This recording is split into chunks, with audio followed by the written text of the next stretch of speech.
Hi అందరికీ, నేను మీ అనుమాన అమ్మాయిని. సో ఈరోజు అయితే మేము నరియల్ బగీచా అనే ఒక బీచ్కి అయితే వచ్చామండి. ఫ్రెండ్స్ అందరితో కలిసి వచ్చాము, పిల్లలతోని. నిజంగా చాలా సరదాగా అనిపించింది నాకైతే ఆ రోజు మాత్రం.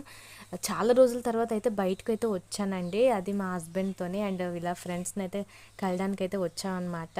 చాలా బాగుంది. బాబు చూడండి ఎంచక్క ఇసుకతో ఆడుకుంటున్నాడు. మా ఆయనేమో ఆ బాబు మీద కన్నేసి ఉంచాడు అనమాట.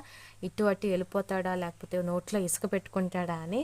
అండ్ ఇక్కడ నీరు అయితే అస్సలు లేదు చూడండి. బీచ్లో అయితే చివరిన వెనకాతలు అయితే ఉన్నది కానీ ముందునైతే అస్సలు నీరు లేదు. ఈ ప్లేస్ చూస్తుంటే మీకు ఏ ఊరు గుర్తొస్తుందో నాకైతే కమెంట్ సెక్షన్లో కమెంట్ చేయండి. అండ్ తర్వాత చూడండి, ఇంకా ఇటు సైడ్ అయితే కొబ్బరి చెట్లు ఫుల్గా ఉన్నాయండి. ఆ పక్కన ఎర్ర కలర్లో బిల్డింగ్ ఉందా, అక్కడైతే ఇంకా స్నాక్స్ అయితే దొరుకుతాయండి. కాఫీ, టీ, ఇంకా స్నాక్స్ అయితే దొరుకుతాయి అనమాట. అండ్ చుట్టూ చూడండి కొబ్బరి చెట్లు, ఎన్ని కొబ్బరి చెట్లు ఉన్నాయో చూడండి. నిజంగా అందుకే ఈ బీచ్కి అయితే నరియల్ బగీచా అనే పేరు అందుకనే వచ్చింది. ఎందుకంటే ఫుల్గా కొబ్బరి చెట్లు ఉన్నాయి కాబట్టి ఈ బీచ్కి నరియల్ బగీచా అనే పేరు అయితే పెట్టారనమాట. అండ్ ఇక్కడ కొబ్బరి చెట్లు అయితే చిన్న చిన్న చెట్లు ఉన్నాయి, పెద్ద పెద్ద పొడవుగా ఉన్న చెట్లు కూడా ఉన్నాయి. ఇన్ని కొబ్బరి చెట్లు అయితే నా లైఫ్లో నేను ఎక్కడా చూడలేదన్నమాట. మీరు నా వీడియో ఫస్ట్ టైం చూస్తే మాత్రం ప్లీజ్ నా ఛానల్కి అయితే సబ్స్క్రైబ్ చేయండి, లైక్ చేయండి, షేర్ చేయండి అండ్ కమెంట్ చేయడం మాత్రం మర్చిపోకండి. Bye bye.